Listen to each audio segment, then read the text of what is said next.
ఉత్తరప్రదేశ్‌లో విద్యార్థులు రోజువారీ కార్యకలాపాల్లో వార్తాపత్రికలు చదవడాన్ని తప్పనిసరి చేయాలని ఉత్తరప్రదేశ్ ప్రభుత్వం ఆదేశించింది. దీనివలన ఫోన్లు, ఇంటర్నెట్ మాధ్యమాల్లో చూసే సమయాన్నయితే విద్యార్థులు తగ్గించవచ్చు. పుస్తకాల పఠన సంస్కృతి అయితే బలోపేతం చేయవచ్చు.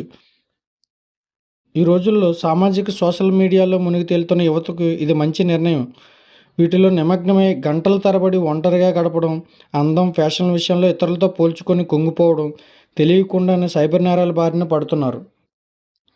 వార్తాపత్రికలు చదవడం వలన విజ్ఞానం పెరిగి కొత్త కొత్త పదాలు తెలియడంతో పాటు సామాజిక అవగాహన, ఆలోచన తీరు పిల్లల్లో మెరుగుపడుతుంది.